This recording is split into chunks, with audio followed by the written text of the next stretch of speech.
Good evening. The murder case against Constable Noel Maitland, the policeman accused of killing his girlfriend, Donnelly Donaldson, has been transferred to the Home Circuit Court. Bail application for the murder-accused Constable Maitland was set for October 4 at 10 a.m., following his court appearance today. The order was made in the Kingston and St. Andrew Parish Court this morning after the Director of Public Prosecutions entered a nolle prosequi. A case management hearing was held and Maitland was further remanded. Additionally, it was disclosed that the Communication Forensic Cybercrime Division CFCD report is due by October 28. Forensic report by November 11, and statements from a number of individuals by September 30. Scores of protesters lined the streets of the courthouse demanding justice for Donnelly Donaldson. In other news tonight, a deadly machete attack by a mentally ill man left one man dead and another in hospital along the Red Hills Main Road in the vicinity of Queenie's Bar this morning. The deceased has been identified as Philip Bennett, a construction worker of Walker's Hill, St. Andrew. Reports are that at about 7 a.m. this morning, the now deceased was walking along the roadway when he was attacked and chopped by the man said to be of unsound mind, who was armed with a machete in the region of his neck. Another man was also chopped in the region of his left shoulder and ran to the Red Hills police station but left to seek medical attention at the Red Hills Clinic. En route to the scene, the police saw the mentally ill man running along the roadway with a machete in his hand. Officers gave chase but were forced to discharge a warning shot to deter another attack on a female bystander. He was subsequently apprehended and the weapon confiscated. Bennett was assisted to the Kingston Public Hospital, where he was pronounced dead. The Area 4 scenes of crime personnel and Indicom were contacted, and an investigation into the matter has commenced. When our news team visited the area, a member of the community, Valerie Cooper, who spoke with the team, said the mentally ill man was quiet and pleasant to her. I know both persons, easygoing. The young man that did this trapping this morning, I know him very well. He always passed with the machete going to work and coming from his work. But I know he trouble with fits. So I said to him the last week, stop walking with the sharp machete because you can fall on it and hurt yourself. Something get up and something coming in. I don't know what happened to him this morning. But some demons or something come over him this morning. Yes, very quiet fellow. I never see me in any rage or anything. Always pass and call to us, stop sometime at the shop, buy him pig feed and him go about his business. But his girlfriend wasn't here at the moment, but she was living with, but she's not here, was not here at the moment. Another resident, Camille Hercott, stated that a report was made to the police prior to the attack and no follow-up by the police was conducted. I get fear saying they attack some students and then they're running back. So maybe at that time, so leave the children and then go to school. So maybe it cause him get upset and chop him. Because the busman saying see him with the machete and then go back around the station and go call the police them and nobody never come. Maybe if they did come, in life would have saved. So practically at the same day, so you know him come, the school is up there, so you know him run and come, the people them run and come back down. And he might come down, so you know, maybe he just say, if I say something to him and he just get ignorant and just swing it on. We will bring you more on this story in subsequent newscasts. Still making the news tonight, gunmen this morning launched an armed attack and then set fire to a house at Horizon Park in Spanish Town, St. Catherine, which resulted in the deaths of a man and a child. The man's girlfriend, who was also inside the house, escaped. According to reports, at around 4:30 this morning, the men armed with guns went to the house and opened fire. It's further reported that the gunmen forced their way inside the house, shot the man, and then set the house ablaze. The female occupant managed to flee. Residents reported hearing heavy gunfire. The attackers then fled. An alarm was raised and the police and firefighters responded. The remains of the man and the 2-year-old girl were found inside the house that was destroyed by the fire. In other news tonight, the recovery of a newborn's corpse from the Rio Cobre River has prompted the police to initiate an investigation and search for the mother. Residents of the St. Catherine community voiced a range of emotions to the newborn girl's discovery that reportedly happened at about 7 a.m. yesterday in an area of Nugent Street, also known as Bucktown in Spanish Town. Yesterday morning, residents awoke to reports of what seemed to be a baby swimming close to the river's embankment. First responder, Senior Superintendent Dennis Lyons, who is in charge of the St. Catherine Fire Department, was unable to retrieve the body and sought assistance from local diver Noel Titus, who was able to recover the body, revealing that the umbilical cord was still intact. The police were summoned to the scene. We will bring you more on this story in subsequent newscasts. Continuing with the news tonight, the Campion College school community has been plunged into mourning after a fifth-form student drowned in the school's pool yesterday. Dead is Jordan Gibson. The school confirmed the passing of Gibson in a statement to parents yesterday. The statement read, quote, "It is our very sad duty to share the news of the tragic passing of Jordan Gibson," end quote. Reports from several sources, including Jordan's friends, say he suffered from epilepsy. However, it's understood that Jordan's doctors approved his participation in water sport. It has been reported that the incident happened at tryouts for the school's polo team. According to students, Jordan allegedly was in the middle of practice when another student noticed that he went underwater and had not returned to the surface. The student raised an alarm and coaches rushed to remove Jordan from the pool. The coaches immediately attempted to resuscitate Jordan. The school says its principal, Grace Baston, its vice principal, David Henry, and other members of staff were present during the attempts to save Jordan. However, the young man was pronounced dead at the hospital after being transported there by paramedics. Still making Mello TV news, a man from Hanover who resided in England and returned to the island little over a week ago to bury his mother was fatally shot in the Green Island community on Wednesday afternoon, immediately after he and friends finished digging his mother's grave. He has since been identified as Everton James, who hailed from Green Island, Hanover, but resided in England up to the time of his death.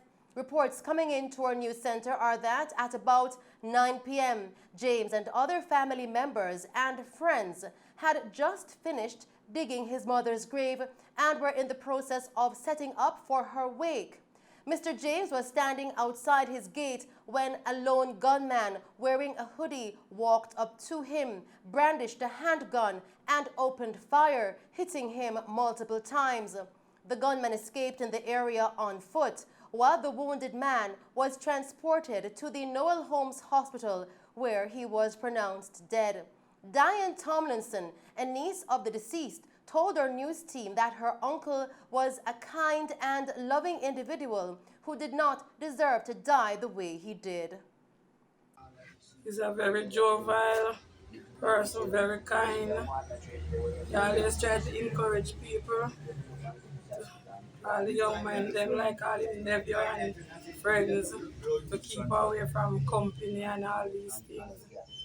Regardless of all these killings going on, he always tried to encourage them. But it was his mother grave digging. After they dig the grave, they come by the house. After I was not here anyway. She was supposed to bury this weekend.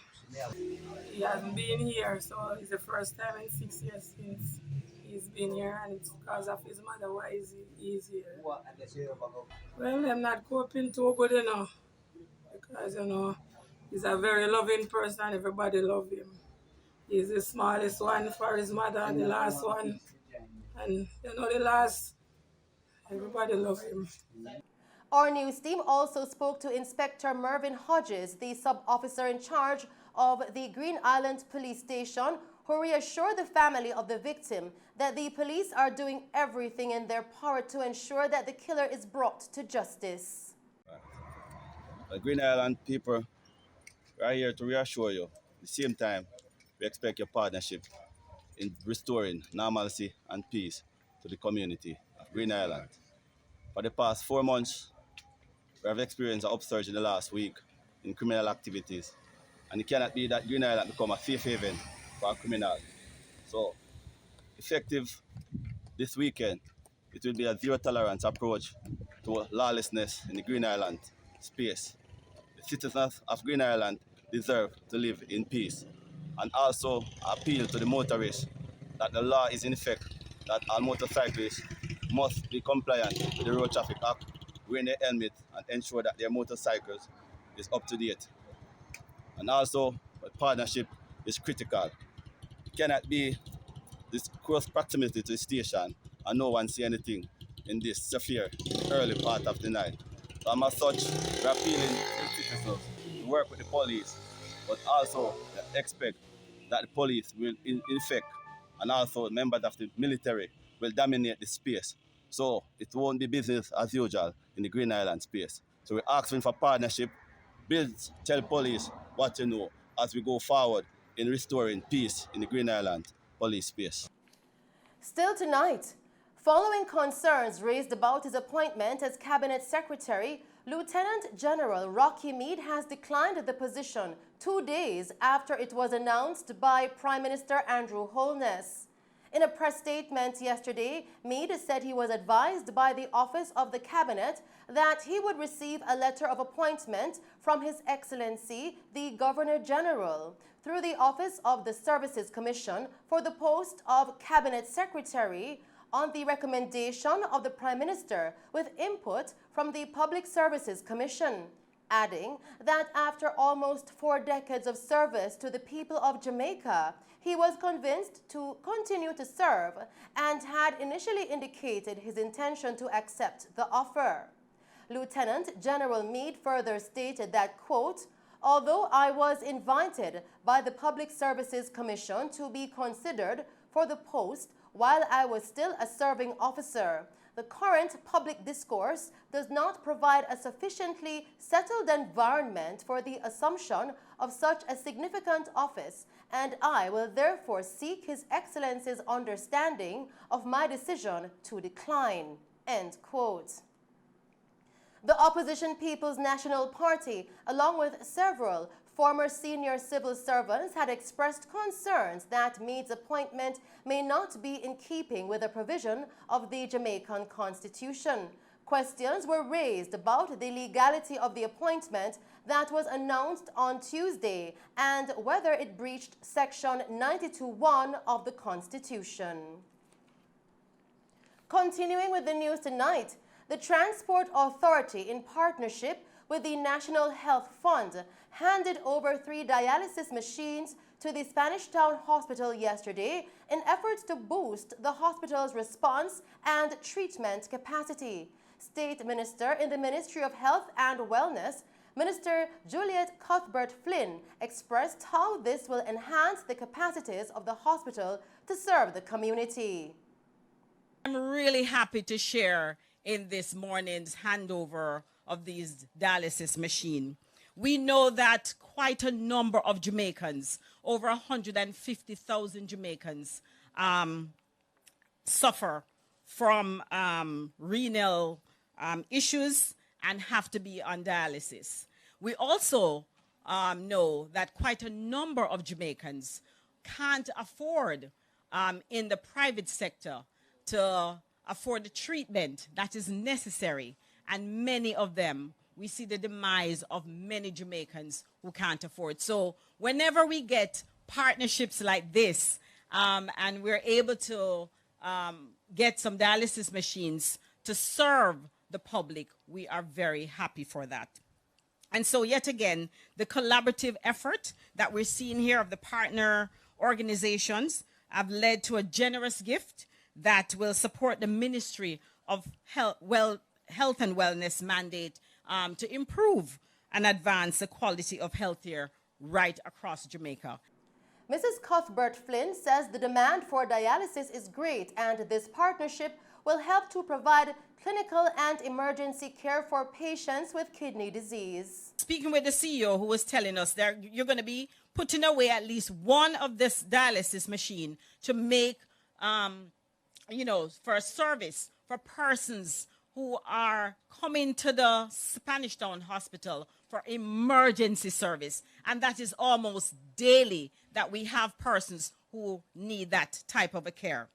And so this partnership, I want to express thanks to the National Health Fund and the Transport Authority, which together have equaled the financing of $12.9 million for the cost of 3 dialysis machines, which are now installed and ready for use.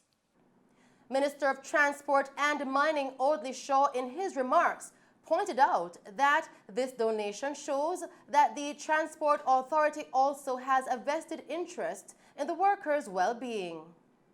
But this is indeed a proud moment for me as Minister, as we, through the Transport Authority and the National Health Fund, hand over these brand new dialysis machines to this Spanish Town Hospital. And it's important that we establish that it was an initiative proposed by the former Minister of Transport and Mining, Mr. Robert Montague, my good friend. Today's donation shows that the Transport Authority is not only in the business of regulating our public transport sector, but has a vested interest in our transport operators' well-being. This donation complements the 10 refurbished machines received by this hospital a few days ago. Chronic kidney disease is not as well known as other medical conditions. Yet end-stage renal disease has a profound impact on the lives of many patients and their families. With the help of these machines, this hospital will be able to serve patients who suffer from kidney failure, allowing them to carry on active lives. Minister Shaw explained that operators in the transport industry are particularly prone to kidney diseases. Operators in the public transport sector are particularly prone, as we were told, to illnesses such as these and other comorbidities as they spend much of their days seated behind the wheel, driving from one place to another. It would be preferred that not one of our operators would have use for these machines, but this is a reality. I therefore remind our public transport operators to take care of themselves so they can continue to take care of their families and communities. Get your regular checkups, eat right, exercise, take your meds when needed. You only get one body to last you a lifetime. And when you stop, say at the transport center or somewhere, get out and walk around while the people are coming off and going on. I commend the Transport Authority and the National Health Fund for their partnership in making this almost $13 million undertaking a reality. And those are the stories making news. I am Shelley Hill. Do stay safe, pleasant viewing, and thanks for watching.